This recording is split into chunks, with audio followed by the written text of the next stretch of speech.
this episode of All Things Conflict with me, your host, Maria Arpa. I am delighted to welcome John Burton. John is a really hard man to get hold of because he is busy morning, noon and night. He has lived experience and has turned it all around after serving many years in prison, and has built a company called Inside Connections that supports people coming out of prison and into employment. His work is supersonic. His knowledge, his wisdom, his understanding and his care for others, when you think about where he came from, which he talks about in this episode, it's just it's beautiful and it's dynamite. So I'm really happy to share this conversation with you. Let's begin.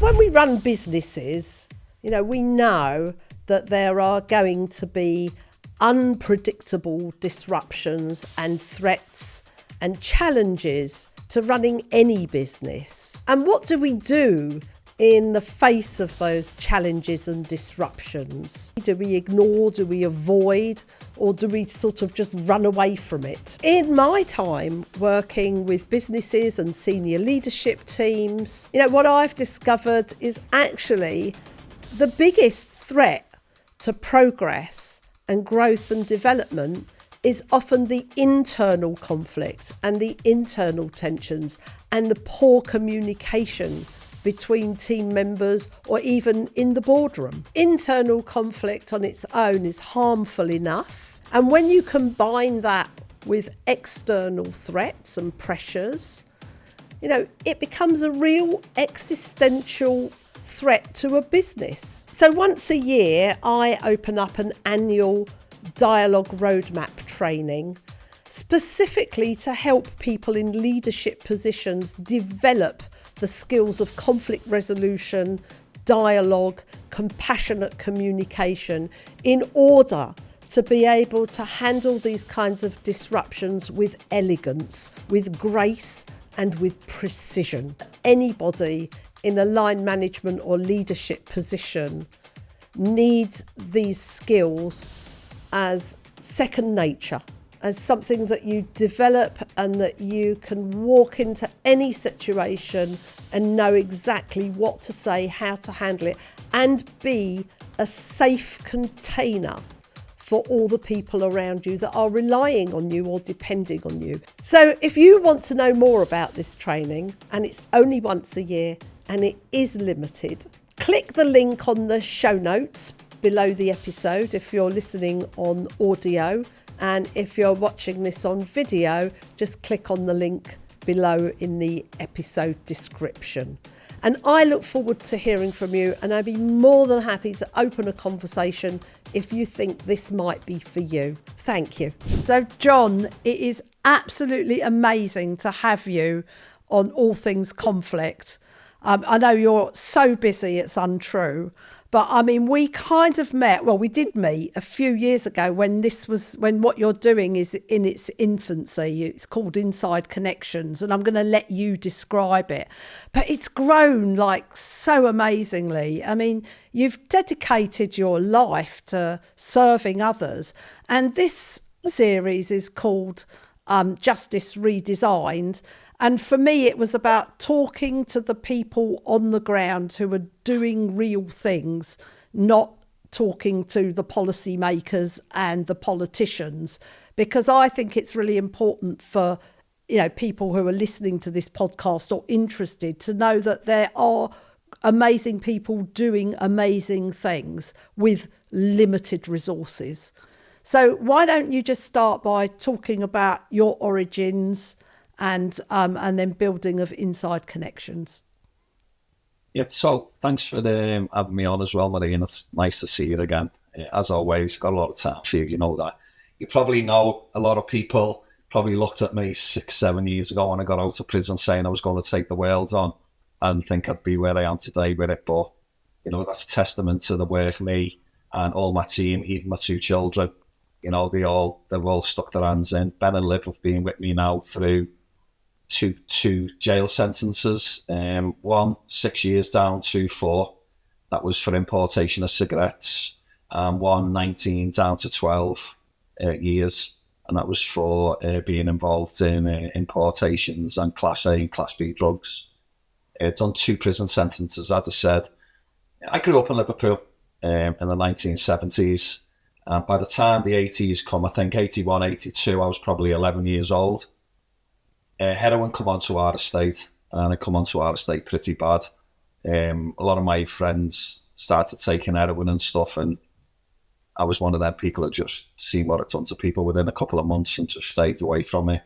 So I knew at an early age we couldn't get work. Our parents obviously had jobs here and there, but not on that the 2 of them could go out to work all the time, and sometimes you just got to fend for yourself. Obviously, when I was young, obviously I'm Asian. I've got Asian background, so I got racially abused me early ages of 6, 7, 8, 9, 10, 11, 12, 13 and 14. I started hanging around with older people, and obviously started getting involved in drugs, money, guns, stuff like that. And someone called me a racist name, and I dealt with it. And after that, I never got called a racist name again, which I felt good about. I had a bit of a name for myself, and people realised that, you know, if you want to go around calling me racial names and abusing me, then you're going to get it back. And then it just seemed to stop, and I liked it. I like not getting called names, and I ended up getting more into the drug trade. And then 1988, obviously the rave years come out. Had my first ecstasy. Basically was in a nightclub that night, and that what changed my life forever. I knew I was going to be in and around that circuit all my life, and I can't afford to keep going that club every week. So I started getting ecstasy tablets and started selling ecstasy from a young age. After the first weekend, we realised how much money was actually in it, and we just capitalised on it until we grew to really big in it. That big, we were making our own pills and importing them. And obviously, you had 1995, the problem we had with Leah Betts when she passed away over ecstasy down in Essex. Jail started getting a lot higher for people who were getting arrested with ecstasy tablets. And obviously, we went back into weed and amphetamine, bits of coke. And then, obviously, later on, in getting towards the late 90s, started getting involved in cigarettes. The jail sentence was a lot lower. It was a lot easier to do, and it was a lot quicker money. And we started doing that, and then probably a year down the line, we got arrested with £60 million worth of cigarettes. So we've gone from like council estate lads to earning a lot of money a day. And I think because where we were from, we never seen money the way we should have seen it. We seen money as like we're going out partying, and obviously for 4 or 5 days we go out and party. You know, there's times when we went out in Liverpool on a Saturday night and we've basically woke up in Tenerife or Spain on a Thursday or Friday after being out for 5 days. And unfortunately, that was the life you lead while you're involved in and around drugs. Ended up going to prison, got 6 years down to 4 for the cigarettes with a £14 million confiscation. I was in court doing my proceeds of crime, and what happened was kept going on about English waters, and 16 of my consignments were still in Europe. So I asked the judge what he meant about English waters. He said, well, anything crosses through Mr. Burton, it comes into England, then obviously you've obeyed a duty. I said, but 16 of them wagons were still in Europe, and I could see the prosecution's face just drop. I knew all about crime, and I knew all about how courts work and stuff. Ended up getting that 14 million down to $1 million. Obviously, they took all my assets, nightclubs, shops, stuff like that, and took what money I had or what they found. And then I went into prison in 2004. I've basically been put in prison where a lot of people I know. And because I was a really high case with a lot of value money, I did have a lot of people trying to get into me and work and stuff like that. And I was angry. I was angry that the authorities took everything I'd worked for, even though it was criminal. And then I come out of prison in 2006 and basically was angry, and I started getting involved in, South America, Morocco, obviously Turkey. I've been all over the world with different mafias in Mexico, and ended up getting involved in drugs, and I wanted to make that money back. And then in 2011, I had a gut feeling before I'd done something, so I never done it. That was a good job I never done it, because I'd have probably got 25, 30 years for it. And that gut feeling's probably saved me. I shouldn't have got 19 years, but I got it. I took it on the chin. And I basically changed from, I think 3 years in, I used a mobile phone in prison. And 2 days later, the NCA come in for me. And basically from that day onwards, I never looked back of, I'm going to change my life. I'm not going through this no more. And I ended up, I got barred from all of the prisons. Wanted to come out of the Cat A unit. I was in the Cat A unit for, I think, about 14 months. And then once I come out of the Cat A unit, my days and numbers were marked in the Northwest. It was barred from all Northwest prisons. And for a cat, I had to go to Wolverhampton, which was Oakwood, which was a brand new jail at the time. But it was probably the start of me rehabilitating properly. And spoke to a governor in there, John McLaughlin. Never ever spoke to a governor in my life. You don't get near them in Cat A's and Cat B's. And then he come over, John, and he went, "You have a game of snooker?" I went, I didn't know he was the governor at the time. And I went, "Yeah, go ahead, mate." Didn't tell me he was an ex-professional player. He absolutely hammered me. And I got on with him from that day onwards. And you know what? He gave me a little bit of good advice and encouragement, and I took it on board. And then I ended up changing all the food in the visit room in HMP Oakwood, because our visitors were the first people who come into that prison. And I was down there last year, and everything had changed from them buying stuff in and putting it out soggy. I made everything fresh, and I was down there last year and everything was still the same. So 10 years later, it was really good to see stuff you've done in there. And obviously I've never been one, I don't like bullies, where if we have any bullies, we put a stop to it. You know what I mean? So I've always found that I've helped people in the system, going out the system all along the way. Then coming out of Wolverhampton, I wanted to go to Kirkham or Thorncross, and I got black marked again and ended up on the Isle of Sheppey. Well, that Isle of Sheppey was 17, 18 hours for my children on a round trip, just to come and see me for an hour. And I went, I'm not doing this no more. And then I spoke to another governor in there, a guy called Jim Padley. Told him about an idea I had to build an app just to give people the right services and the right directions to go, if they needed dentists, doctors, opticians, if they needed somewhere to go for housing, education, training, and most of all, employment, because I believe if we've got employment going out the gate, then it's going to reduce the risk of anyone reoffending if it's a good job with decent employment, but you can actually grow in it. And I'd done the app, give the governor his due. He used to let me go outside the prison to the cafe and do my research. And I ended up building, I got out in 2017 then, done a presentation to the governor. When I first met the governor 14 months before, I was 17, 18 stone with a skinhead.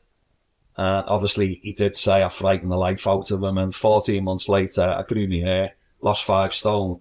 He didn't even recognise me when I went into his office. So I always knew if I had to change within me first. It's pointless going in to speak to young people or speak to prisoners when you're full of steroids with a skinhead with a big mouth. It just didn't work. So I changed everything about me. On the day of release, I found out that I weren't allowed back in Liverpool. So I ended up going to Cheshire for 2 months or 3 months while I see my children. And then I moved back down to Kent, back where I was in prison. Got to know the area. Wanted to go around to third sector organisations and find out a bit more about what they're doing with funding.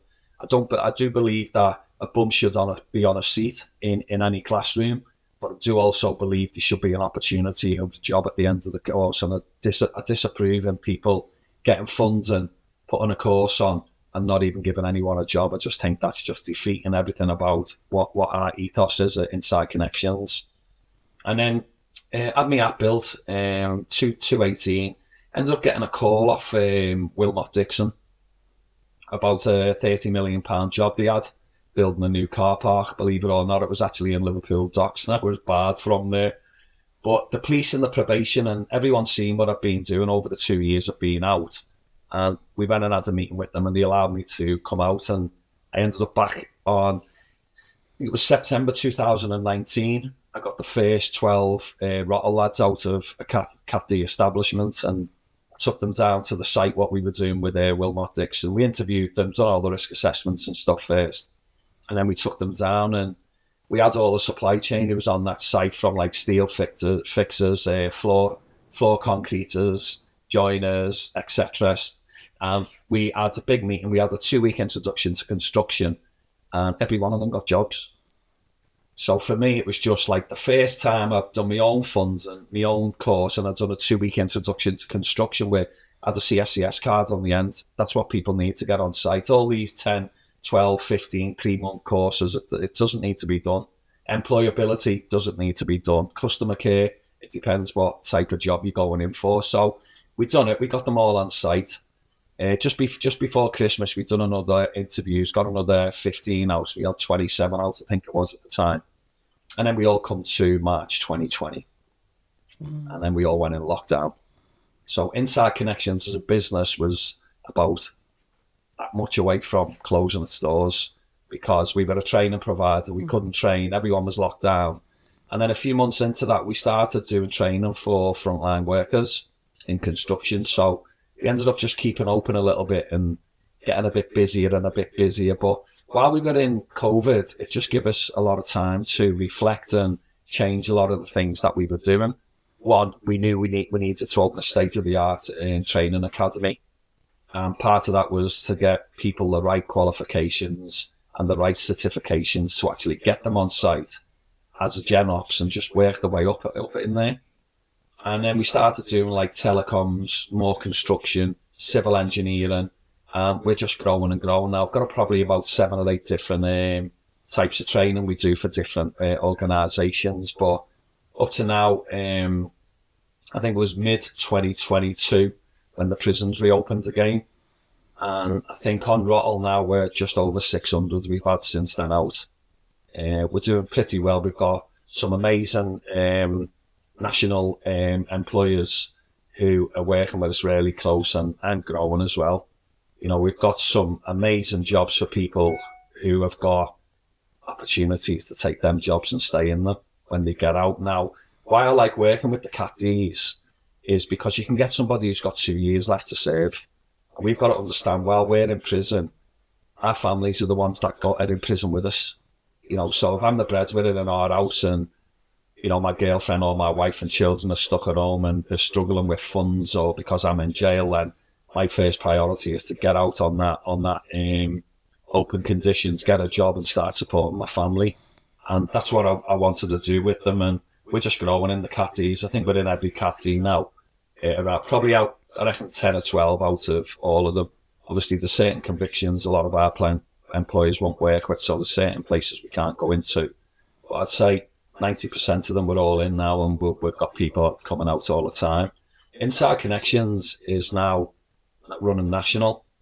All in total, we're over 6,000 people we've put in employment since 2019. That was September it started, 2019.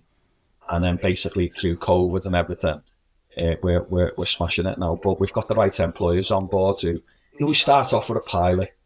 Like, I can take one of the warehouse companies I have, been really, really good with us, and started with a pilot for 3 months. Everyone was a bit optimistic about it. They've had nearly 300 people off us in the last few years.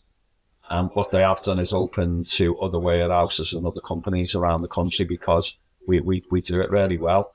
It was one of the things as well, while we're on about Wilmot Dixon, I actually went on 2 of their suppliers, you know, for recruitment agencies. And yeah, they were good recruitment agencies, but they didn't have pastoral care for our candidates. And our candidates were left high and dry trying to find out what emergency taxes, NI. When no one's picking the phone up, it's not really very good. So I went and approached Wilmot Dixon. I went, look, I'm not happy with the service I'm getting off the recruitment agency. I want to own my own, and I want to put a dedicated team out to work with our candidates, because they're the ones that need help and support right the way through this job, and they're not getting them. And unfortunately, a lot of the companies were using balloon companies. So our lads were getting paid off different companies each week, and I weren't really too happy with that. So I wanted to do everything in-house and I opened, obviously, Inside Connections Support CIC was the very first one we opened, which was the charitable arm to the business. And then we opened Inside Connections Training, and then we opened Inside Connections Recruitment. So, one, we get all the CIC and the non-for-profit side sorted. Then we've got our own commercial or funded side of stuff that we do our own training with. And then we work with loads of companies to put them in through recruitment anyway. And I like a 12-week try before you buy. Obviously, all these companies now that are working the prisons were started off with a 12-week try before you buy. And before the end of 6 weeks, they all went, look, we don't want to go any further with this. We want you to do all the rattle. And the day we get them out of prison, we want them to come straight over as full-time, which I said, that's fine. And he went, you charge a fee for that? I went, no. I said, I'm not going to charge a fee for my lads to get full-time jobs. So that's why I'm different as a recruitment agency. I'm a lot cheaper than most of them anyway. We're a lot efficient, but all our lads and our girls get the right support needed. And for me, that goes a long way. If they need to pick a phone up in their dinner hour and speak to someone in Inside Connections and find out why they're getting taxed, or, why anything about wages and stuff like that, then, our team are there to do it. All the employees we work with, we do all the day-to-day dealings with the prisons. We get all the rottle days sorted. We get all the hospital appointments. We make sure that people are turning up to work and then going back to the prison. And you know what? It was a bit tricky trying to control it all at first, but once you've done a couple of months, you just seem to fall straight back into the way it is. It's normal now. We have spreadsheets for everything that just basically go straight across, and we've got all the information we need on it. We take the employers into the prisons with us. We do the interviews in the prisons with the employers as well, and we don't pick the jobs, but what we do is we sit with the employers, guide the lads through the interview process, because a lot of them have never been on an interview. And me sitting there being one of them, I always tell them I'm always one of them. I'm never someone I will never ever open a door with a key in a prison. As many prisons I go into, Maria, they ask me all the time, will I take keys? And I go, no. They said, well, look, you might be able to go around the prison. I said, that's fine, just phone your governor up and tell him that. By the time they put the phone down, there's someone there to pick me up and walk me around. But I'd never open a door in a prison. It's not me. I'll always be an ex-prisoner. I'll never be an officer. So for me, I keep my loyalties to me and to the people I work with. And Inside Connections now, it's just growing and growing. And, we do everything construction, even down to our CSCS cards. I challenge CITB, because some of our lads were getting out of prison who've done 10, 15 years behind the door. They're getting given a smartphone, getting told to learn on an app. They've never used a smartphone. So, and then you're going to put them on a touch screen to fail them then. And, for every 10 we were putting through, 6 or 7 were failing. And I just thought, this is not fair, because then they have to wait 2 weeks to pay a retest fee. If they fail that, it's another 2 weeks. So 6 weeks have gone by, they've failed 3 times. And I thought, this can't be happening. It's not right. And I challenged it, and we've got GQA now. We'll work with them to set theirs up and build the actual course. And you know what? It's running pretty well now. I'm really happy. And we try to simplify things so people can get the right training, get the right education in it, and also get the right job out of it. That's the main thing for me. Amazing. I mean, this is just, well, firstly, I want to say thank you for being so honest, to talk us through that whole journey of, what you went through in your childhood, and how you got into things that society doesn't appreciate or doesn't want. And then, your time in jail, and then coming out and being of service and finding satisfaction in service. And I think if I were to really look at, or really, really kind of absorb what I've heard you say, you're a man who was wielding power one way and has understood the power within you, and now you're using that power in an entirely different way. Maybe you could speak to that change in yourself, because it is remarkable. Yeah, but you know yourself, if you've got to be 100% committed to change, you've got to do it. The situations I still get at with road rage and stuff, I don't look at people in cars no more. Where years ago I'd just have a proper fight with anyone in it. Yeah. Now I can hear them beeping. I don't look, because you look, it's just tempting a little argument on it, innit? So I just carry on smiling my head off. And I I do this course now. It's called Think Before You Do. And it actually tells you about consequences of just doing something before you've thought about the consequences, if you get me. Yeah. Like, you know, your boss comes over to you, he's in his face and screaming and shouting at you. I'll ask the class, what would you do? If I had 10, 12 people in the class, they'd all say, give them a crack. I went, well, you can't actually do that because you have to think of the consequences. And the consequences are you're on licence, you're in a job, you're providing for your family, you're going to work every day. Hitting him is just going to take all that away. Be a better man and just say, you know what? Turn it round on them and say, look, understand where you're coming from. No one showed me how to do this job. I've just been doing it on my own. I said, if someone shows me, then obviously I'll get the knack of it. You'll probably make him think twice then and walk away and come back and go, I apologise for that. Whereas if you'd have hit them, then obviously it's causing a problem for you, innit?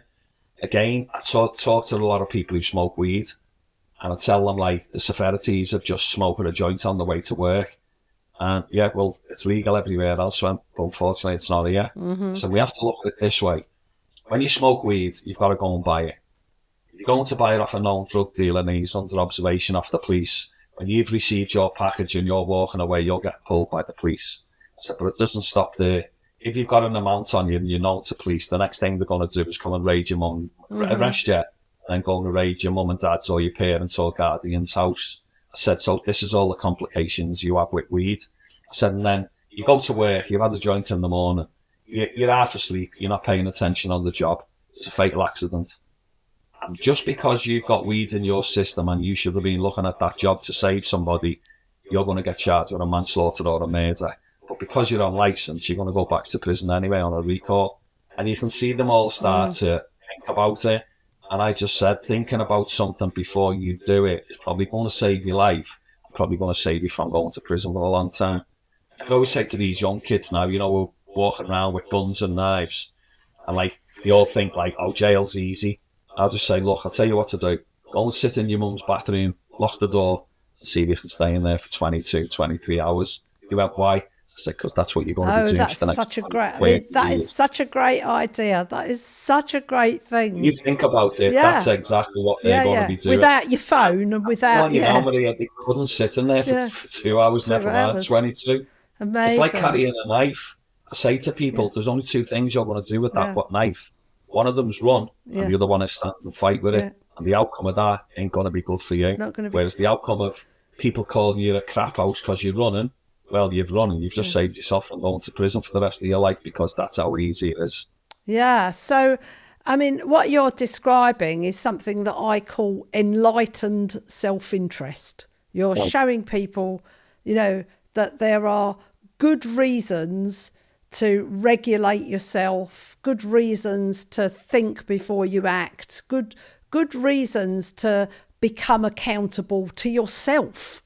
Well, I think that's what you're really communicating, and you're doing it in a very streetwise way. Yeah. You know what I get a lot of times, young kids, how easy was it to get you grafted into this country and do it that way? I went, but you're asking me questions I'm never going to tell you. Plus the fact, I said, if it was that good and that easy, I'd still be doing it now. Yeah. I said, being in that world, I said, there's three things that's going to happen to you. You'll get nicked and you'll go to jail. You'll end up dead, or you'll be very lucky and walk around with nothing. I said, but 9 times out of 10, people are going to point the finger at you and call you the grass. Because people who are in the game, who are known to be in the game, do go to prison or do get killed. Very, very lucky they stay out and walk around thinking the King Kong when everyone knows what they've been up to for years. I know. Well, today. I used to work with gang kids years ago, and, you know, we used to try to communicate to them that, you know, while they're getting what looks like a lot of money when you're 14, the truth is... You know, £6 a day when you come in jail. Yeah, the truth is, on the streets, you're probably earning less than the minimum wage with a high risk of either being killed or ending up in jail. Like, the risks are enormous because, you know, these hierarchical structures, you know, only one person is the kingpin. There's not room at the top for more people. But of course, you know, at that young age, they're thinking, I'm going to be him, you know, with all the gold and everything. And you're not going to be him. You're probably going to be dead or in prison before you can ever get off the starting blocks. And it's very sobering. Especially nowadays, technology took over everything. Yeah. You don't need police informers no more because your phone tells them everything. Yeah, absolutely. Where you are, where you've answered it. Even if you've got another phone in your pocket, it still tells you. So, I was in a different world. I grew up in like the 80s, as I was saying. You could go out and spend cash every single day. Yeah. You can't do that no no you more. can't do that anymore. No.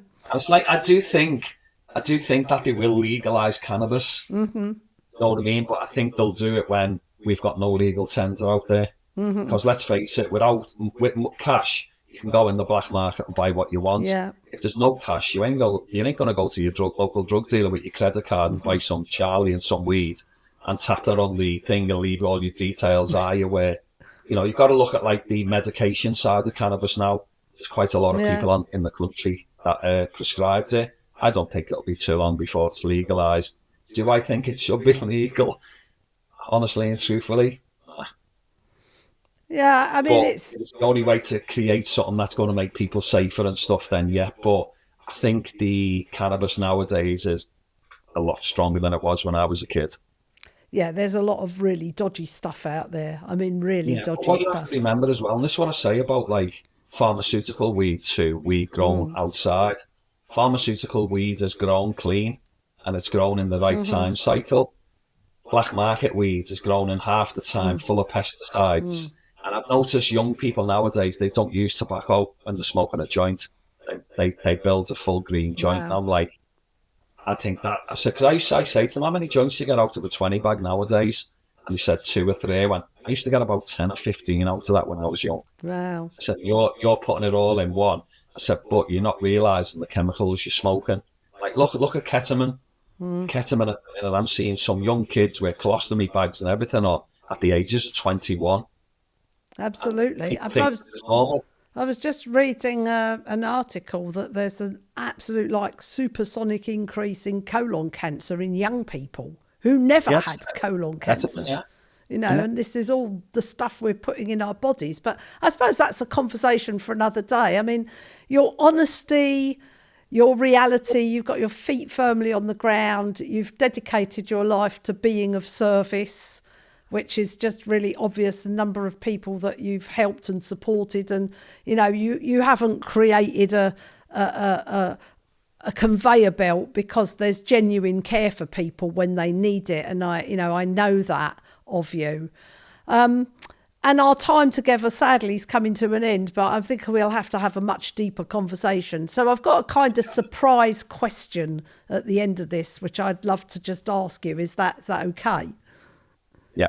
Okay. So if I could give you the keys to the Ministry of Justice today, and I said you can make one change immediately, what change would you make?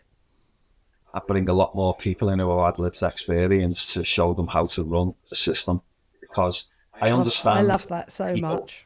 Yeah, people at top level have never been in prison. Yeah. They've always been in or around and making decisions for it, where we've been there, we've seen it, and we've done it. And I don't mean like prison officers because they've been on the other side of what we've been on. I just think people with lived experience now, especially people like me who have changed and who have got a real shout to go forward and do stuff, we should be looking at taking more people on like this and educating them about the realities of how our prison system is run. You got to look at it this way. How many justice secretaries have we had in the last 5 or 7, 6 years? To me, that should be like a post. When Labour come in this year or last year, whenever they come in, they should have put someone in that job for 4 years and left them in for 4 years, because you get the one justice secretary sort of doing a white paper that they want to do, and then you get the next one come in after, it could be 3 or 4 months, the next change, and they come in with, I'm not doing that, I want to start a new one. Well, yes, I knew someone in the civil service who said to me, a new minister came in for something or other, and he said, we've got a new minister now. Now we've got to go and shred loads of documents, and we're not allowed to use the word stakeholder anymore, and so these fashions and changes just around what one person bring, and they're not even going to stay there for very long. Yeah. Do you know what, me, Maria, I would do one thing. I'd start building more CAT-D open estates and stop Right. doing closed conditions and give them Yeah. more rehabilitation times for people. And, I work with CAT-Ds now, and there's people getting sent there who've got 4, 5, 6 weeks left. Yeah. I don't think they should be going to CAT-Ds. I think they should be left open for people who deserve to go there once they've gone through their sentence and actually get out and work. Because you put someone who's got 3 Yeah. months left in a CAT-D, there's nothing you can do to rehabilitate them in a No. CAT-D. No. You know what I mean? So, me personally, I would be making more CAT-Ds, and I would be doing a lot more rehabilitation with people. That's what I do as well. Thank you. Well, listen, this has been extraordinary, and I knew it was the right thing to have a conversation with you. You are a remarkable human being. Thank you. And, you've been a bad boy in your time, and you're willing to own it and be accountable for it. And you've turned it round in a way that's for other They people. always say you can never change your past, but you can change your future. Yeah. I won't go left or right for no one. I'm in a straight line, and that's the only line I'm taking in life now. Amazing. Well, listen, I'm hoping that we will have lots more to talk about. And Yeah, you just get on me anytime. yeah. You've got the number. Thanks, John. This has been Very amazing. welcome. Nice to see you again. Thank you.